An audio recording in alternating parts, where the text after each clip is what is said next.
Veja só, o jornalista e influenciador Paulo Figueiredo foi mais uma vez às redes sociais dizer que pediu a Flávio que o desautorizasse publicamente e que fizesse do limão uma limonada. A frase veio ontem, quando Flávio precisou justificar a fala misógina de Figueiredo durante evento com mulheres conservadoras. Flávio explicou que Paulo é um aliado nos Estados Unidos, mas que não participa de sua campanha à presidência. Vamos lembrar que fala é essa. Paulo disse que as mulheres historicamente votam mal, principalmente as mulheres solteiras. Vamos assistir esse trecho. Falei, faça do limão uma limonada. Me desautorize publicamente. Caso alguém pergunte, não tenha melindre de me desautorizar. Diga que eu não estou na sua campanha, diga que discorda de mim. Diga o seguinte, que acha que a mulher vota bem e que vota tão bem que vão votar em você. É um ótimo discurso político. Muito bem, para a gente repercutir esse assunto, já dou muito bom dia a Felipe Monteiro. Felipe, hoje acordamos aí com essa, né? Paulo Figueiredo acabou conversando com Flávio. Vamos entender se isso é verdade ou não, né? Se o erro foi de quem mandou, de quem sugeriu ou de quem fez a análise lá no evento das mulheres, porque Flávio Bolsonaro demorou muito para criticar a fala misógina do Paulo Figueiredo e ontem o Paulo veio a público na rede social dele, gravando um vídeo dizendo que, olha, eu conversei com o Flávio, disse a ele, olha, diga sim para as pessoas, diga que as mulheres votam bem, que vão votar em você, faça desse limão uma limonada, ou seja, essa conversa toda estava articulada? Bom dia, Neila, bom dia aos telespectadores. Bom, Neila, eu realmente não consigo entender o que se passa nos apoiadores do Flávio Bolsonaro. Realmente, né? Você vê que o Flávio Bolsonaro demorou e muito para fazer uma manifestação contrária à declaração misógina, machista do Paulo Figueiredo, e agora o Paulo Figueiredo veio a público, né, dando a entender que o Flávio Bolsonaro só teria, né, desautorizado ele porque ele pediu para o Flávio Bolsonaro fazer, né? Então, você vê claramente que parece que o Paulo Figueiredo quer dar a entender a todo mundo, né, que essa declaração do Flávio Bolsonaro, né, criticando, né, as palavras do Paulo Figueiredo, só ocorreu porque o Paulo Figueiredo assim pediu, né, pediu para o Paulo Figueiredo, pediu para o Flávio Bolsonaro criticar e desautorizar as suas palavras misóginas, né? Aí levanta a dúvida: será que o Flávio Bolsonaro demorou tanto tempo, né, depois da declaração do Paulo Figueiredo, para criticar, né, e para mostrar a reprovação às declarações do Paulo Figueiredo, porque não tinha autorização do Paulo Figueiredo anteriormente para desautorizar o Paulo Figueiredo? Será que o Flávio Bolsonaro não fez o ato voluntário, né, em reprovar a declaração do Paulo Figueiredo? Esse é o problema, Leila. Parece que a estratégia do grupo do Flávio Bolsonaro é só atrapalhar o Flávio Bolsonaro, né? Mais uma vez, não tem porquê o Paulo Figueiredo fazer esse tipo de declaração, né? Parece que ele comanda, né, o Flávio Bolsonaro e dá a entender que o Flávio Bolsonaro só fez aquele comentário no encontro com as mulheres lideranças femininas exatamente porque o Paulo Figueiredo assim pediu, né? Não foi ato voluntário do Flávio Bolsonaro. Então, não consigo entender a estratégia e o que se passa na cabeça dessas pessoas, Neila.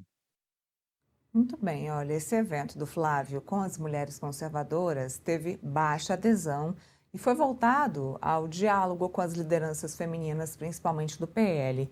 Durante o encontro, Flávio buscou reduzir o desgaste político recente, defendeu a aproximação com o eleitorado feminino, elogiou o trabalho de Michele Bolsonaro no PL Mulher e afirmou que ela continua sendo bem-vinda em sua campanha. Segundo a equipe do senador, o objetivo da reunião foi ouvir propostas para a elaboração de um plano de ações voltado às mulheres. Algumas lideranças não participaram do evento. Além de Michele Bolsonaro, as senadoras Damares Alves, Tereza Cristina e Margarete Busetti não foram ao encontro. A presidente do Partido Liberal no Distrito Federal, Bia Kicis, esteve no evento e nós vamos assistir o que ela disse. A única chance que nós temos está aqui. Foi ele que o Bolsonaro acreditou. Flávio é nosso líder e será o nosso presidente. Mas depende principalmente também de nós mulheres, viu, gente? Nós precisamos levar essa mensagem para todas as mulheres que nós conhecemos. O nosso inimigo é o PT, o nosso inimigo é a esquerda. Olha, além da Bia Kicis, a vice-presidente do PL Mulher, Priscila Costa, também decidiu se manifestar. E olha só o dado que nós temos, que o governo Lula só usou 15% do orçamento destinado à proteção da vida das mulheres. Isso não vai acontecer no seu governo e é por isso que nós temos que estar unidas, participando e contribuindo. Tá aí, unidas, participando e se reunindo, Felipe. Lembrando que a Priscila Costa, quem é a Priscila Costa, para você que está nos assistindo?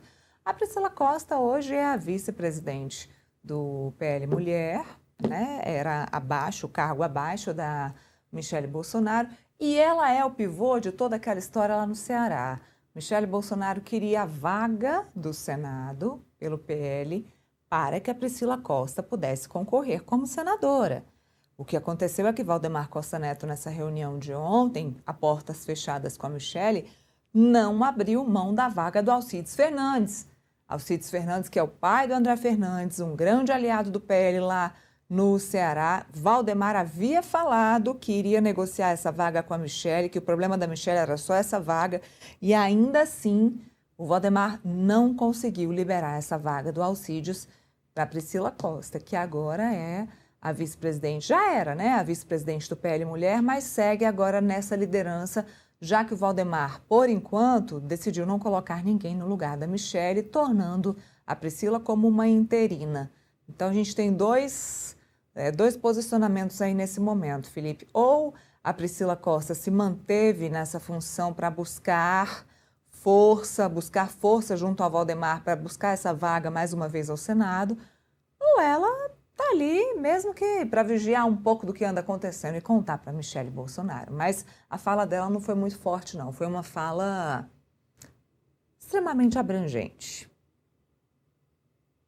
Anira, ela participou da reunião com o Flávio Bolsonaro e as lideranças femininas, né? Agora, a ausência sentida foi da Damares, foi da Tereza Cristina, foi da Michele Bolsonaro. São três lideranças de peso, né? Diria talvez sejam as lideranças maiores, né, femininas da direita, não participaram dessa reunião que o Flávio Bolsonaro chamou, né, para discutir pauta de gênero e política de mulheres, né? Então, na minha opinião, a reunião foi esvaziada por conta disso, né? Mas, né, simbolicamente, né, o fato da Priscila Costa ter participado dessa reunião, né, Priscila Costa foi o pivô, né, da briga e da confusão e do conflito da Michele Bolsonaro com o Flávio Bolsonaro, né, demonstra, na minha opinião, que essa agenda que a Michele Bolsonaro quis colocar em relação à saída do Alcides Fernandes da candidatura ao Senado Federal no Ceará e a entrada da Priscila Costa seja muito mais uma agenda pessoal da Michele Bolsonaro do que uma agenda pessoal da Priscila Costa. Até porque a Priscila Costa, ao participar dessa reunião com o Flávio Bolsonaro, demonstra, pelo menos implicitamente, que a agenda da direita, né, tirar o PT, o Lula do poder, do projeto de eleição, é muito maior do que a questão regional do Ceará. É isso que, na minha opinião, mostra esse vídeo e essas palavras da Priscila Costa, né? E aí acaba, na minha opinião, né, relativizando, né, essa decisão, né, e essa batida de pé da Michele Bolsonaro, que não abriu mão, né, da escolha da Priscila Costa para disputar o Senado por Ceará. Então, Neila, eu não consigo entender. De fato, aparentemente, né, você vê que as lideranças principais femininas meio que ficaram do lado da Michele Bolsonaro, né? A Damares, ao não participar do evento, a Tereza Cristina, ao não participar do evento, né, claramente aponta, né, um direcionamento que concorda e que abraça, né, as palavras da Michele Bolsonaro, que é muito ruim para o Flávio Bolsonaro. No entanto, né, quando a Priscila Costa participa desse evento e fala, né, em nome das mulheres, né, e, de certa forma, ela contraria, né, a ideia de que há um conflito, né, dentro do PL por conta da não escolha dela para disputar o Senado Federal. Na minha opinião, isso enfraquece também o discurso da Michele Bolsonaro. Então, com toda certeza, né, o Valdemar da Costa Neto não precisaria abrir mão da Alcides Fernandes, que é pai, né, do Fernandes, que disputou a prefeitura de Fortaleza e quase ganhou as eleições, né, não ganhou por menos de 1.000 votos, né? É uma posição do PL que está mais fortalecida do que nunca, né? E a Priscila Costa deve disputar as eleições para deputada federal. Isso enfraquece a posição da Michele Bolsonaro, na minha opinião, muito claramente, né? Mas, e o que ela colocou, Nila, nas palavras dela, apesar de ter sido uma posição genérica, abstrata, que você bem colocou, né, ela mostra, na minha opinião, o tom que deve ser, né, o discurso do Flávio Bolsonaro em relação ao contraponto do governo Lula em relação às mulheres, né? Até porque uma das críticas que se fazem à política pública do governo Lula em relação às mulheres é que ele não investiu, né, e não usou toda a verba do Ministério das Mulheres que estavam prevista, né? Usou só 15%, né? Mostrando, né, segundo a narrativa que pode ser colocada, né, mostrando que a esquerda, apesar do discurso, não consegue implementar políticas de gênero e políticas para as mulheres, não. Então, eu achei a ida da Priscila Costa e as palavras dela, né, e o fato dela ter ido, né, relativizou a posição da Michelle Bolsonaro e fortaleceu também a posição do Flávio Bolsonaro na disputa contra o PT e contra o Lula.